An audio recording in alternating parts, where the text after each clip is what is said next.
नमस्कार दोस्तों। आज मेरे एक फ्रेंड ने मुझे एक स्टॉक स्टडी करने के लिए बोला। स्टॉक तो आप देख ही रहे हो स्क्रीन पे। जब मैं स्टॉक को स्टडी कर रहा था तो मुझे ये एक पोटेंशियल मल्टीबैगर लगा। मल्टीबैगर स्टॉक में जो खूबियां होनी चाहिए वो मोस्ट ऑफ दी खूबियां मुझे इस स्टॉक में दिखाई दी। जो भी कुछ नेगेटिव था वो एक्चुअली नेगेटिव नहीं, वो न्यूट्रल था। अगर किसी स्टॉक में 10 चीजें होनी चाहिए उसके पोटेंशियल मल्टीबैगर के लिए तो 7-8 तो इसमें थी, और 2-3 जो मुझे नेगेटिव लग रही थी वो नेगेटिव नहीं, एक्चुअली न्यूट्रल थी। तो मुझे लगा यार ये स्टॉक बहुत अच्छा है, पोटेंशियल मल्टीबैगर हो सकता है, तो क्यों ना ये आपके साथ शेयर किया जाए। मल्टीबैगर ढूंढना उतना मुश्किल नहीं होता, उस स्टॉक के साथ बने रहना और क्वार्टरली उस स्टॉक को रिव्यू करते रहना ये बहुत जरूरी होता है। तो दोस्तों मुझे लगता है कि इस स्टॉक को हम स्टडी करते हैं, टोटली एजुकेशनल पर्पस के लिए वीडियो है। देखते हैं कि क्या ये आने वाले सालों में एक मल्टीबैगर हो सकता है। तो बिना वक्त गवाए हम अपनी स्क्रीन पे चलते हैं। दोस्तों नाम है स्टॉक का अनंतराज लिमिटेड। मार्केट कैपिटलाइजेशन है 18,800 करोड़। तो 18,000 करोड़ की है, स्मॉल कैप कंपनी है, तो ये एक पॉजिटिव है इसमें। इसने अपने हाई बनाए हैं 948, तो मतलब अगर ये अभी 548 पे ट्रेड कर रहा है तो स्टॉक अपने हाई से 42% नीचे। स्टॉक का पी मल्टीपल है 44। तो एक बार इसका पी देख लेते हैं कैसे कैसे रहा है। तो स्टॉक का पी जो है हम पिछले 5 सालों का देखेंगे, क्योंकि ये स्टॉक लिस्टेड तो बहुत पुराना है लेकिन पहले जो कुछ अच्छा खास काम किया नहीं। ये स्टॉक जो है 2005 से इसमें डाटा है, तो उसके बाद ये बिल्कुल भी कुछ नहीं किया था। इवन कि इसने लोगों की वेल्थ बनाना तो छोड़ो, एरोड कर। ये 2021 के बाद ये स्टॉक चलना शुरू हुआ। फिर चलना क्या शुरू हुआ, फिर तो ये स्टॉक ने मल्टीबैगर रिटर्न दे। हम डाटा पिछले 5 सालों का देखेंगे कि 5 सालों में इसमें क्या ऐसी चेंजिंग हुई है कि स्टॉक जो है इतना तगड़े से रिटर्न दिया है। और प्राइस तो आपने देख ही लिया, अपने हाई से इतना टूटा हुआ है। इसका हम पी चार्ट देख लेते हैं। 5 इयर्स का एवरेज 46 है और अभी ये 44 चल रहा है, तो मतलब एवरेज वैल्यूएशन से थोड़ा सा नीचे, आप एवरेज ही मान सकते हो। महंगा नहीं है स्टॉक लेकिन सस्ता भी नहीं है। वैल्यूएशन वाइज स्टॉक अभी एवरेज वैल्यूएशन पे है, ना महंगा ना सस्ता। फिर इसकी आती है आरओसीई और आरओई। किसी भी स्टॉक का मल्टीबैगर होना तो आरओसीई आरओई उसकी जो है वो अच्छी होनी चाहिए, एटलीस्ट 15% तक माना जाता है कि ऐसी होनी चाहिए। लेकिन जब हम इसके पीयर के साथ मैच करते हैं, क्योंकि ये रियल स्टेट बेस्ड कंपनी है, तो इसका जो आरओसीई है वो एवरेज ही 8.23 है।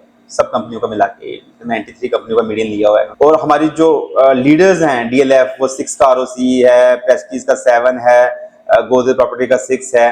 तो डिसेंट है इसका आरओसीई। मतलब आप इसको ये नहीं कह सकते कि अगर 15 से कम है तो नहीं, क्योंकि उसका जो सेक्टर है वही इसी आरओसीई पे इसका एवरेज रहता है। तो आरओसी और आरओई वाइज भी ये न्यूट्रल है। दोस्तों इनकी मूविंग एवरेजेस 50 डेज की 537 और 200 की 556, ये हम इसके चार्ट पैटर्न में डिस्कस करेंगे।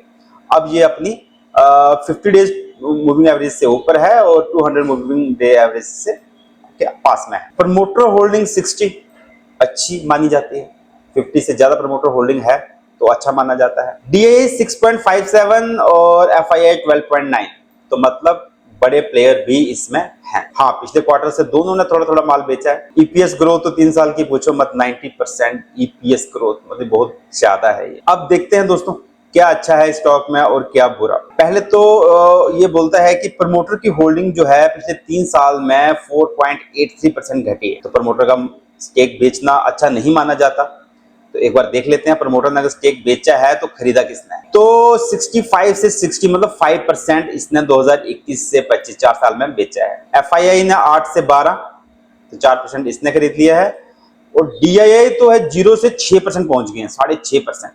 तो इसका मतलब ये है कि पब्लिक ने भी स्टेक बेचा है। हाँ, पब्लिक भी 26 से 28 आई थी, अब जी 20 पे है। पब्लिक को जनरली वीक हैंड्स माना जाता है, तो ये वीक हैंड से स्ट्रॉन्ग हैंड्स में स्टेक गया है। प्रमोटर ने बेचा है, एफआईआई और डी ने खरीदा है और पब्लिक का भी खरीद लिया है, तो ये प्लस माना जाता है। अब आप आरओसीई देखिए, पहले इसकी 1, 2, 3% रहती थी, अब ये 6, 9 और 11% तक इसका आरओसी बढ़ गया। मतलब कंपनी जो है एक टर्न अराउंड की है। इस टर्न अराउंड के कारण ही इसका स्टॉक प्राइस भी इतना बढ़ा है। अब यहाँ आके इसकी वैल्यूएशन ज्यादा हो गई थी, तो जिस कारण से ये करेक्ट हुआ है। अब हम चलते हैं इसके प्रॉफिट एंड लॉस। तो आप देखिए 2014 से लेके 19 तक 20 तक कुछ नहीं कर पाई ये कंपनी। 2021 के बाद से कंपनी का रेवेन्यू 250 करोड़ से 2000 करोड़, 8 टाइम्स हो। इसका ऑपरेटिंग प्रॉफिट भी अराउंड 10 टाइम्स हो गया। ऑपरेटिंग प्रॉफिट मार्जिन जो 14% तक गिर गए थे वो बढ़ के 24% आ गए। मतलब ये सारे पॉजिटिव पॉइंट है इसमें, सेल का बढ़ना, प्रॉफिट का बढ़ना, मार्जिन का बढ़ना। अब नीचे आ जाते हैं, इसकी ईपीएस ग्रोथ देख लेते हैं, कहाँ 1.86 का था या 0.36 था, वहां से बढ़ के 12.40 ईपीएस हो गई है, बहुत अच्छी बात। रिटर्न ऑन इक्विटी भी जो 4 से 8% पे थी, अब 11% हो गई है, बहुत अच्छी बात। अब बैलेंस शीट देखते हैं, इसकी बैलेंस शीट में क्या है।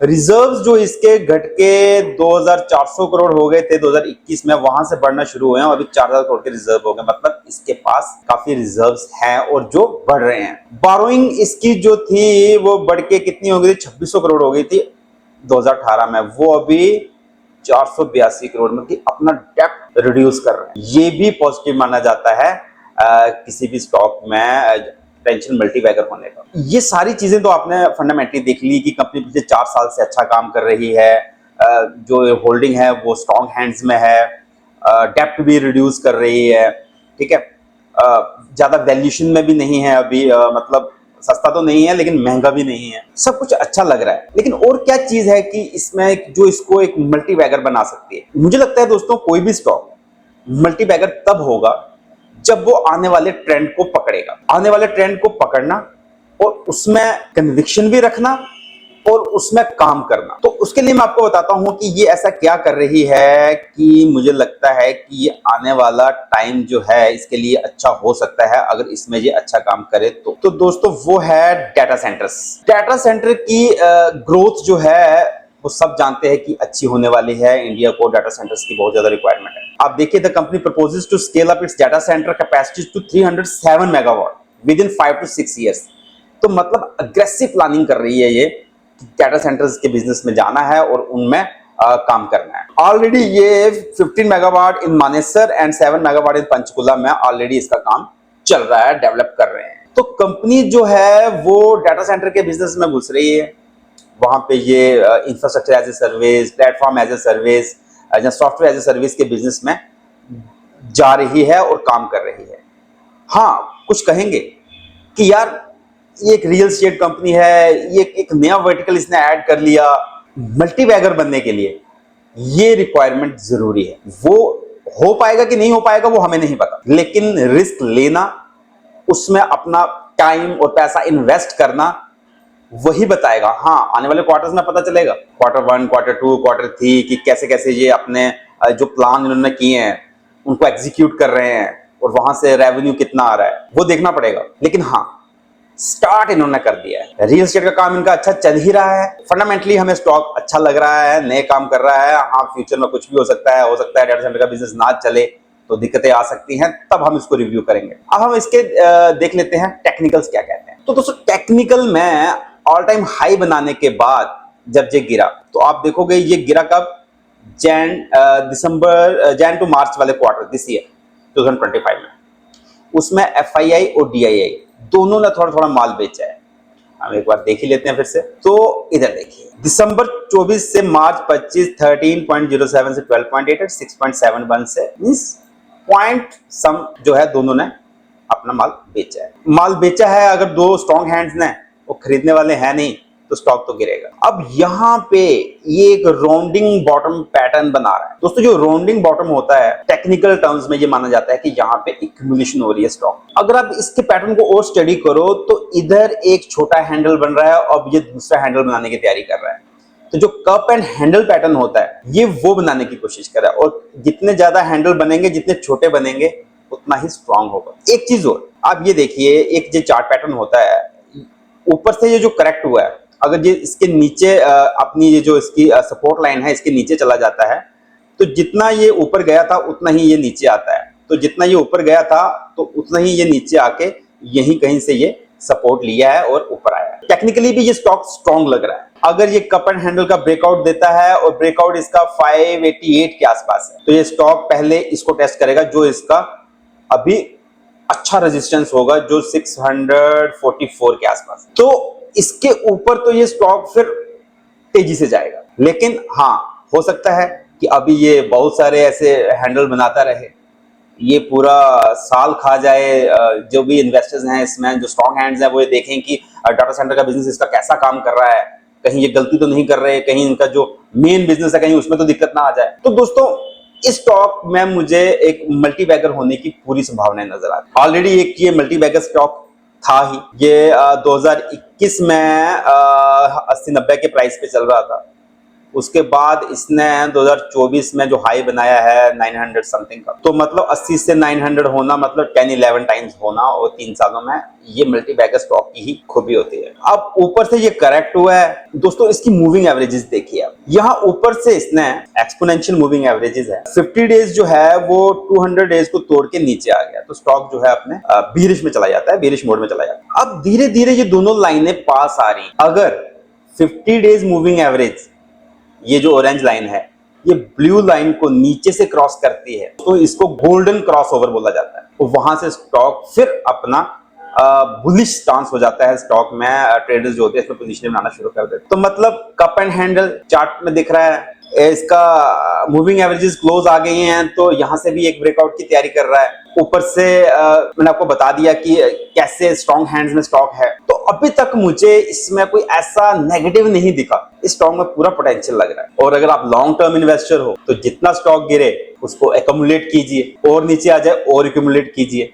और फिर उसके क्वार्टरली रिजल्ट को देखते रहिए। अगर क्वार्टरली रिजल्ट इसके आपको लगे कि नहीं डामाडोल हो रहे हैं, जहाँ कोई और FII इसमें से निकल रहे हैं, जब प्रमोटर ही अच्छे से गाइड नहीं कर पा रहा, गाइडेंस नहीं दे पा रहा, तो फिर आप स्टॉक में से निकल जाइए। आप सोचो कि आप एक स्टॉक खरीद लो और वो बस पोटेंशियल मल्टीबैगर बन जाए। जब मल्टीबैगर बन जाए तो वैसा तो होगा नहीं, आपको स्टॉक को देखना होगा, स्टडी करना होगा और उसमें बने रहना होगा, और बीच बीच में उस स्टॉक को स्टडी करते रहना होगा। वैसे ऐसे आपको कभी मल्टीबैगर ऐसा नहीं बनेगा कि आप सोचो कि मैं 10 स्टॉक ले लेता हूँ, इसमें से कोई एक तो बन ही जाएगा। ज्यादा प्रोबेबिलिटी है कि 10 में से एक भी ना बने। पर हाँ, आपने एक स्टॉक स्टडी किया, उसमें आप लगातार उसको देख रहे हैं, उसके बारे में पढ़ रहे हैं, पता कर रहे हैं कि क्या क्या वो कंपनी काम कर रही है, आगे क्या क्या होने की संभावना है, तो जरूर आप कोई मल्टीबैगर स्टॉक पकड़ सकते हो। तो दोस्तों बस इतना ही। आप मुझे कमेंट कीजिए अगर आपको कोई चीज इसमें खराब लग रही है या अच्छी लग रही है, तो आप मुझे कमेंट कर सकते हैं।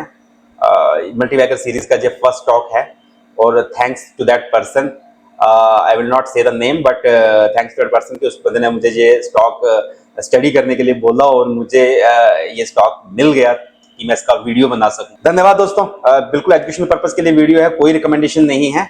और ऐसे ही वीडियोस देखने के लिए मेरे चैनल को लाइक करें, शेयर करें, सब्सक्राइब करें। धन्यवाद।